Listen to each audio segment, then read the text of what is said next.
Okay, guys, I am so excited that you are all here for attracting your dream clients on Instagram and also selling using Instagram stories. We are going to be diving into this deep today. I want you to make sure that if you have any questions that you pop them in. I always tell people I'm a former teacher, inner city, and I'm used to dodging chairs. So questions being fired at me are not going to be an issue at all. As you're coming in, if you just want to give me a hey, give me a what's going on so that I know who is here with me, I would love to see who is here live. And again, any questions, please pop them in. I'm going to be sharing my screen and showing you a little bit of the background of what we're going to make sure to establish yourself on Instagram to attract the right people. So what I'm actually going to do is I'm going to share my screen and get started diving into this. Okay, here we go. Screen. There we go. Perfect. Okay, we're going to make this a little bit bigger for you guys. All right, so we're going to talk about attracting your dream audience on Instagram. Now, as we're going through, like I said, you can always ask any questions that are there. You can put it right into the comments, be able to answer, go back once I can see that screen again. While I'm in here, again, you can always DM me on Instagram, and it's right here at Jenny_Melrose. So if there's a question that doesn't get answered, you can always DM me. I always am there answering.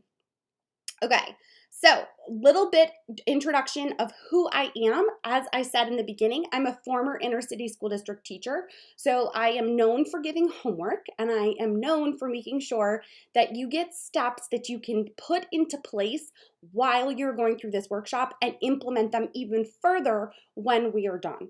I'm also a content strategist, so I really try to make sure that everything that I provide you gives you an opportunity to attract that right audience to you. I'm also an author. I published my first book May 1st. It came out called Influencer Entrepreneurs, and it is on Amazon and all your favorite bookstores. You can purchase that as well if you're interested in getting a new book to read while you are home still quarantining.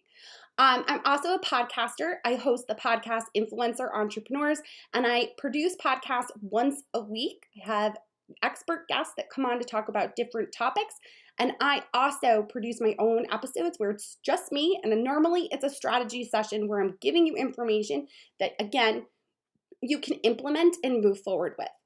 I'm also a business coach. I work one-on-one with clients, as well as I also run facilitated masterminds where I bring together 6 women, all different niches, and we work to make sure they are holding themselves accountable, but they're scaling their business with the strategies that are being taught, as well as being advised on. I'm also a mom and a wife. I have 2 daughters, 7 and 10 years old, and they are the reason I do what I do. For many of you that may not know me, I was a lifestyle blogger for 10 years over at the Melrose family, and it was where I created quick and easy recipes and projects for busy parents. And the inspiration for that was my girls. When I had girls, I wanted to be able to share that content with other moms that were struggling to have enough time in their days. So I created the Melrose family. I actually sold that last April in 2019. So, okay. We are going to dive into the content now. So the first thing I want to start with is why Instagram. The reasoning behind this, as many of us know, there's 1 billion users. 79% are between the ages of 18 to 44. And as we have seen, while many of us have been in quarantine with COVID, that more and more people are coming and using Instagram to attract their ideal audiences. It also is great because the platform takes 4 different features and it makes up the one platform. So if we look at the different options that you have IGTV, which is very similar to YouTube because you're able to hold content there. You also have Instagram stories, which is by far my favorite, and we're going to be diving into specific techniques that you can actually use to drive traffic to your site, which is similar to Snapchat, which of course many of us are not using anymore because Instagram came out with Instagram stories. You also have IG Live, which is very similar to Facebook Live. You have the ability to pull guests in and talk to them and live stream that as you go through. And then, of course, what Instagram is known for its signature is the Instagram feed, where it's about the pretty pictures. Now we're going to talk about the pretty pictures today, but I'm going to talk to you a lot more about how you can get people to engage. Because as many of you know, it's not about the follower number you have, it's about the amount of engagement that you're getting. And there are specific techniques and strategies that you can put in place to make sure that you are attracting your ideal client and getting them to interact with you. So the first thing we're going to start off talking about is the Instagram profile. I'm going to walk you through the things that you should be looking for to make sure that your audience knows what it is that you do and what they can expect from you. So the first place we start is your vanity URL, which is this top name. Like I said, mine is at Jenny_Melrose. So because mine is my name, I'm not going to put my name here again. So if it's your name, then what I want you to do instead is tell me what you are. How do you see yourself? So you would put business coach. Now, if your URL, let's say, for example, is one of my clients, Veggie Saves the Day, her name is nowhere in there. What I would recommend for her is to make sure that she has her first name, Amy, there, and tell me what she does. And she's a vegan Mediterranean food blogger. So you would have that information here that's going to tell me a little bit about what I can expect to learn from you.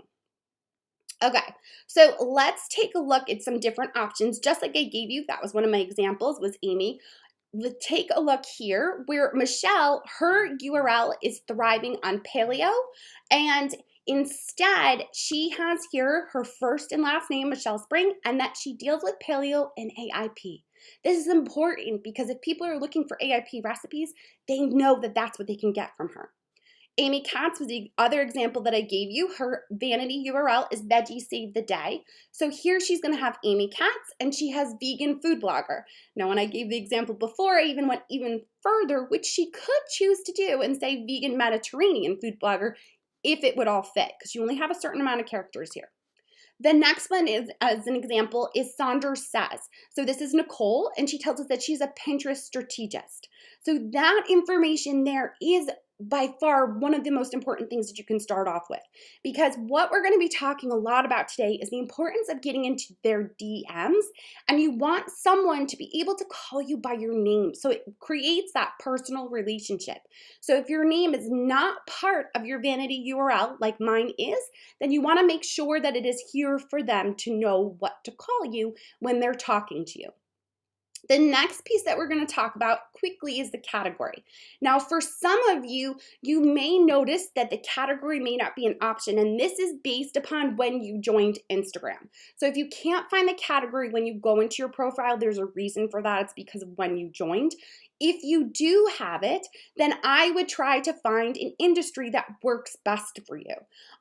For myself, I have recently changed this. This now actually says entrepreneur. I felt that fit me better as a description.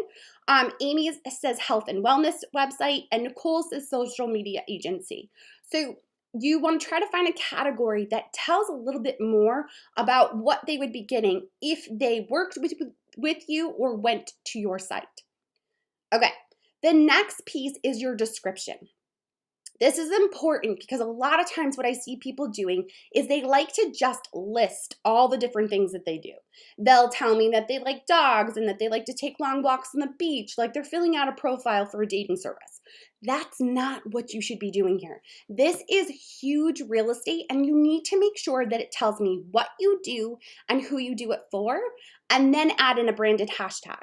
So if we take a look here, it's Sophia, who is a vegan food blogger. She runs the account Veggies Don't Bite. She says, I help real life busy people organize meals without tearing their hair out. Legit, satisfying, healthy food. And then she has her branded hashtag Veggies Don't Bite. Mine creates consistent strategies for you to scale your business. Podcaster of influencer entrepreneurs. And my branded hashtag is influencer entrepreneurs. Amy has inspiration to choose plant-based meals more often, and her branded hashtag is Veggie Save the Day. So you want to tell me what it is that you do, and if you can get it in that piece about who it's for, that's only going to be better. When Sophia did hers, obviously it's busy people. Mine are for those looking to scale their business, and Amy's is for those looking for plant-based meals. So it doesn't have to be that it's meant for moms or that it's meant for women in their 20s. You can be a little bit more broad with this. Okay. The next piece of what we want to pay attention to is the piece where you can put in your link. Now, I'm not always well liked for what I'm going to say about this, but I'm going to say it anyways. I am not a huge fan of Linktree. I think that it is a total waste of time for you to put all of those links in there unless you are very, very specific about what you are putting in there and making it easy for people to know what to get. I also do not believe in changing this link every time you post a new post and try to send them to it. No one is going to see a picture of your quinoa salad and you say link in profile, and they're going to stop their scroll, go to your feed, and click the link in their profile, in your profile. They're just not going to take the time to do that. They're too lazy. So what I would recommend is get people on your list. Ideally, what we're trying to do is build a community on Instagram and then be able to take them and build a cute, better and stronger relationship with them through our list so that they will routinely come back for our recipes, not just be randomly scrolling through Instagram. Now, instead, they're getting your emails, letting them know when a new recipe is out, letting them know when you have a new product or service that you're offering. So as you can see here, Michelle has her paleo freebie library, and this is the link here. I have my pitch checklist. I'm known in especially the food blogging world, as the girl that teaches everyone how to work with brands for sponsored content. And this is my pitch checklist that people are able to go and grab. Amy has her plant-based Mediterranean diet guide, and this is the link to that in order to get that. We're getting them on our list so that it's not just a matter of they're just lazily scrolling through Instagram. Now they're part of our community. We can understand them better and make them more involved. Okay, so let's talk a little bit about the feed and what we need to pay attention to.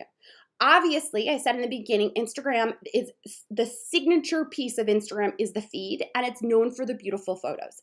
You want to make sure that your photos are beautiful. You don't have to have a professional photographer to take them. It can be selfies that the biggest thing that I would say is just make sure you pay attention to your light. You don't want things to be really dark. You want things to kind of have that light, airy, and kind of pop. And if you do a black background because you're a food blogger, then that's your signature move. Like, definitely still, of course, use those photos. But you want it to be able to, that your photos pop and are going to get interaction and engagement from the people that are following and looking at in the feed. The next piece is going to be the descriptive story. So this story here is the lines that you can see that are broken up. And I always recommend to clients that I work on with their Instagram audits to actually separate this with space. Now, you don't have to use emojis. That's kind of something that definitely is a good fit for my brand.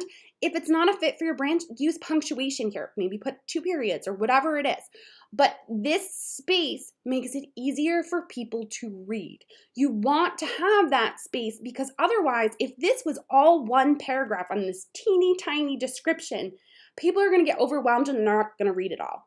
By at least giving them this space, it gives them an opportunity to see the lines and to be able to read it and go along with it. The next piece is to have a call to action. This is what I routinely see people missing. I'll watch a food blogger post this beautiful food, and all they tell me is that it's a quinoa salad. They don't tell me anything else about it. They're not telling me a story, or if they do tell me a story, it's simple as, this is my favorite quinoa salad. End. Or maybe they'll try to give me the link in the description. First of all, never ever give me the link in the description. That's just a waste. It's not clickable. People are not going to, it's not even that it's not clickable. You can't even copy the link that you post into a description. So instead, give them a call to action of like what you want them to do. If it's that quinoa salad that I'm talking about, and maybe you want to be able to give them the recipe for that, instead I want you to say something like, in the comments, leave me your favorite emoji if you want me to send you this quinoa salad. And you would then have them put their favorite emoji, and you're going to direct message them now with a clickable link in their DMs to be able to get that quinoa salad. Yes, it's more work, but if you don't do it, they're not going to click. There's no way that they're going to go back to your profile and click the link in your bio if you're changing it, or even try to type it in. It's just not going to happen. So give them a call to action here. You can see in this one, I said, leave me your fave emoji in the comments if you need help hitting these crazy goals. Now, what I did with this post, because they would leave their fave emoji, I wasn't trying to send them a link to my site. I wanted to talk to them more about what was it that they were struggling with? Why were they trying to hit these crazy goals? So I then, when they put an emoji, asked more questions. What is your biggest struggle? Is it productivity, or are you struggling with trying to grow on Instagram? What does that look like? And this is how you're getting more engagement and more comments, which then, of course, is showing Instagram that, hey, this content is valuable content. People are interacting with it. I'm going to want to make sure that I show this in the feed for Instagram as far as for the algorithm.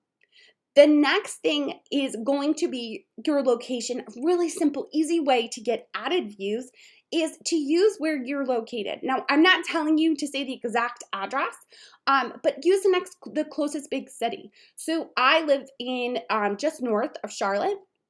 So I use Charlotte, North Carolina as my location, even though the majority of the time, that's not where I am. I'm half an hour outside the city. But that is going to pull in an audience. I have a very large Charlotte-based audience now because of using that location setting. You also want to include 30 hashtags. Now, you'll notice that in this description, it's not in the description. I actually use it as my first comment. You can choose what you feel most comfortable with.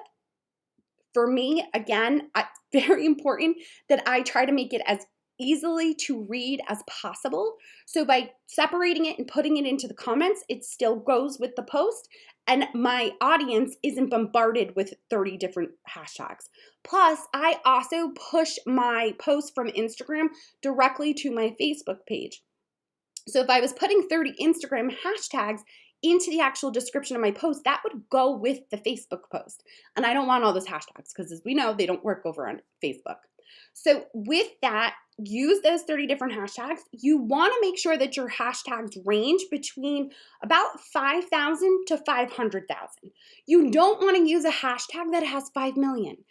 It's not going to provide any value for you. You're going to get pushed down in the recent, and you'll never have a chance of getting on the top unless, of course, you have 5 million followers yourself. So hashtags are definitely going to be important. The last piece of what you want to do is to share it to your stories. Just hit this little airplane and it's going to share it into your stories, where you can then say whatever it was that it was in the description and tell them to click here so that they can come over. They would have that actual picture, which kind of cut off. You'll see what this picture is in a minute. But then they'll know to click through to be able to read more, to have that call to action. It's going to be really important. Okay.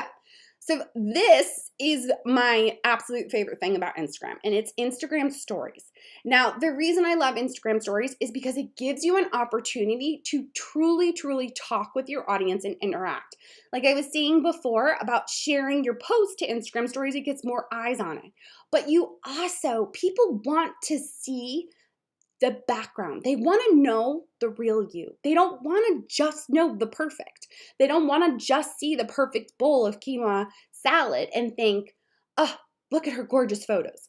What they want to see is the background, the kitchen. What is it, a disaster?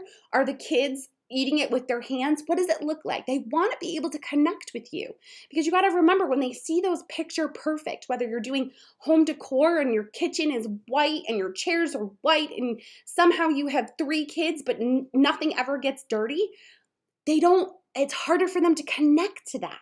They want to connect to the crazy of your 2-year-old climbing up and standing on top of the kitchen counter, because they probably have that same 2-year-old. Don't necessarily make sure that the 2-year-old is safe, but at the same time, they want to see that. They want to get to know you. Instagram is very much now more and more about personal branding, adding in that little extra touch of who you are. Because when people are, with the amount of content that is out there, you have to have an opportunity to connect with those people. Because when there's so much out there, if you are not trying to connect with them, you're not going to stand out. You're not going to get people coming over to you. So Instagram stories is a fast and easy way to be able to do that. And what we want to truly be doing is getting into their DMs. I already said, even with the post, to say, leave me your favorite emoji in the comments and I'll send you over the quinoa salad. And I said to you, DM them then with that link. There's a reason for that. So you want to be able to serve them with what they need and want, and that's a direct way to do it, but it also feeds the algorithm. So what ends up happening with your story bubbles is that as people get into your DMs, you get into their DMs, your story bubble is going to get popped to the front of the story bubble lines. So now your stories are going to be seen more often by them. Plus, when you get into someone's DMs, now what ends up happening is your pictures from your feed end up going to their feed and they see more of it. Because when you're in someone's DMs, think about it, you text with your mom, your sister, your best friend. Those are people that obviously we know we want to see and hear from. It's the same with DMs. Instagram sees that if you're having a direct conversation with someone in their DMs, that you obviously have some sort of personal relationship with them. And that is what we're trying to create. If we truly want to serve people, we need to have that relationship with them. And the way to do that is definitely with your direct messaging. All right, so let's talk about how you actually get into their DMs, all right? So one of the things, first and foremost, that I want to make sure that I say, and I know I'm going to go over this again, but is that with users, people using and watching stories, 75% of those people do not have the sound on, which means that if you are talking in your video and you're saying something, they're not going to know, they're not going to hear it, because like me, I'm one of those people. I do not have my sound on. I don't want my kids coming running over to see what I'm listening to or what I'm watching. I want to just be able to go through and to see those DMs. Or see those stories. So what you're going to do is you're actually going to use the features in order to pull people in. My absolute favorite and best way to get interaction in Instagram stories is with the polls feature. So you would create a poll where you're asking them something, whether it is, let's say, for example, you did 2 different recipes using avocados. So you have an avocado toast and you have an avocado that uses salad. So what I might do is I might put up in my story this or that, like choose which one. So I'm going to put a this with avocado salad, and then I'm going to put a that with my avocado toast. And then my next slide is going to have a poll that says avocado salad or avocado toast. And now they're going to choose which one they want. And then based on what they say, you're then going to go to their DM and send them the recipe. One for the avocado salad, whoever picked that one, and the other for the avocado toast. So polls gives you a chance to really have that interaction. Now that's just a food blogging example that I give you. If you actually go to my stories right now, I'm pretty sure it should still be live from yesterday. I posted a poll I was talking in the video, and I was talking about the fact that I was going to be doing this workshop. And I said, if you'd like to join in, let me know below is what I had said. And then in summarizing, I had used the text feature to be able to do that. And my poll said, heck yes, I want in. And the other said, I already joined, or I already signed up, something along those lines. Then for anyone that said, heck yes, I sent them the link to sign up for the workshop. And those that already joined in, I sent them a DM saying, thank you for joining in. I'm so excited that you're going to be there. Do you have any questions that I can answer, or know that you're going to have specific questions about? So that really gave me, again, that opportunity to get into their DMs. You can do this for creating products. You can do this for creating content. For example, I have one client that runs Undefining Motherhood, Katie Huey Harrison, that thought her audience would want a very specific product, thought they wanted a book. And when she went to them and asked them using the poll feature, a resounding wanting a journal came back. So she did a total 180 and turned around and created a journal for her audience rather than creating that book. Then as she continued, she asked more questions about what they would want to see in the journal. And there's the questions features in which you can do that. It's that little box that can pop up and they're able to type in whatever they want. You can also, again, do that with polls. Now there's also the feature you can do a quiz with having multiple options so that you can kind of see where people's head are at if you have more than one question or more than one answer that you want to be able to give them. You can also use the countdown, and of course you can use GIFs. GIFs are going to make it fun. They're going to make it so that it's entertaining, and that's what stories are about. Stories are supposed to be about entertainment and showing what your day looks like. It is the story of your day. That's what you should be using those for. I always recommend that people use, when they're first starting out on stories, if you've never used stories, I would say try to do 2 at least. But if you've already been using stories consistently, I would say you want to aim for 3 to 5. That is like a minimum. And then if you can get up to even going to 7 to 10, that's going to be a really good sweet spot for most people. The last feature that I kind of already mentioned was the summarizing feature. It's the text feature. So that if I'm talking, I'm just going to summarize what it is that I said so that my people don't totally miss my talking head video. Or I had a client recently that was talking about a soup that she had created, and she was showing the broth in the soup, but she was telling me information about that broth, which I could only see, because I don't have the sound on, the spoon just moving the broth. And then I was like, why is it taking 15 seconds just to show me broth? So because I was doing an audit for her, listened to this story, and she gave a ton of great information, but she didn't type any of it. And if I hadn't been doing the audit for her, I wouldn't have taken the time to listen. So with your audience, you want to make sure you're using that text feature and truly summarizing what it is that you're saying. Okay, so here is another example, and I kind of use a couple different features with this so to give you a better idea. This was the countdown timer. I was doing my book launch party, and we had a countdown timer that they could actually sign up for, so they would get a notification letting them know, hey, the book launch is about to start. We made sure that I use a text feature here, and I said, get your copy ordered before the party, plus grab your free workbook. And then I use the poll feature here where it says, got mine, and need it. So you want to be able to not only say something, I would never say, don't have it or need it. Like, I wouldn't give them an option for a negative. I'm going to give them option for social proof. Saying, I already have it, and then I still need it would be the other one, because then I can send them the link to make sure that they get their workbook and get their book. So that is a great example of being able to use it. Like I said, there's also another example in my stories right now that you can go back through and take a look at. Okay, so let's talk a little bit further about this poll feature. So this is the same picture that was above. You can see that I had 13 that said they already had gotten theirs and 6 that voted they need it. So when I take a look at the results from this poll, I can see exactly who said what. So with each of these, this little airplane that's here lets me go and direct message them. And I can say, hey, thanks so much for signing up for the party. I'm so excited that you're going to be there. Do you have your workbook already? And they would then have that conversation again. It's not always about getting that link through or that purchase, but it's about building that relationship. Majority of these, actually all of these people that are listed here, have already purchased a product or service from me. I've just built up that relationship with them to get to that point. Now I could also hit the 6 for votes needed that said need it.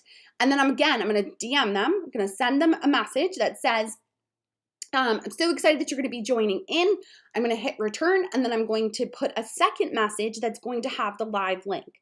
Now, the reason I'm telling you that I hit return to get that first message is because when you first message someone, if you put the link in the very first DM, it won't be a live link.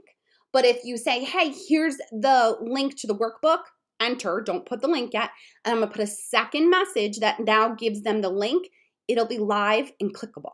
So it's important that you do 2 messages. If any of you have DM'd with me in the past, you know that I always do this. There's a reason, there's a method to the madness. It's to make it easier for you, for the user, for your audience. So make sure that if you are sending a DM with a link, that the link is the second message that you send, not the first one. Okay, here is an example of the DM that actually occurred from that. And this really shows you how I do 2 separate messages.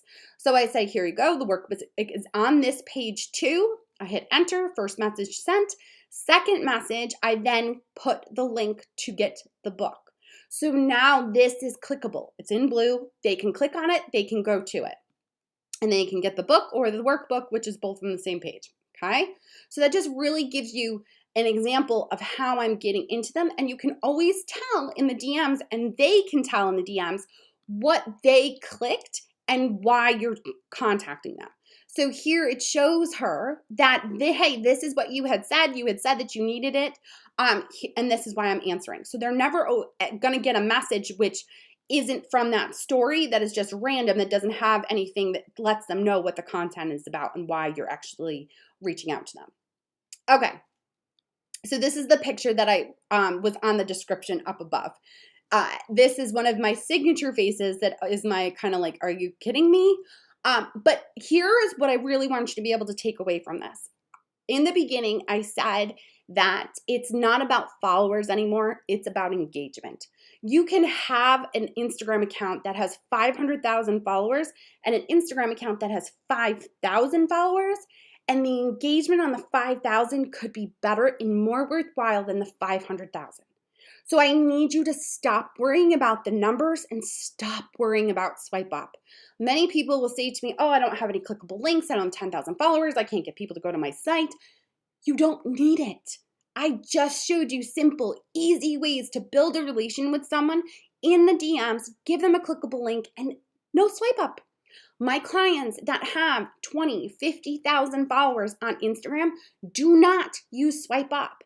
If they're trying to get clients to go, or not clients, but audience members to go over to their recipe or their DIY that they're doing, they're going to use the poll feature. They're going to say on the picture of that DIY, DM me for the link for the post or for the tutorial. Whatever it might be, they're not going to use that swipe up feature, because you have to remember, what are people doing all day long when they're in Instagram? They're swiping up. That's just what they subconsciously are doing. That's how you look at content. So if you put it into Instagram stories, people are actually going to swipe up, but they're not going to be able to take any action.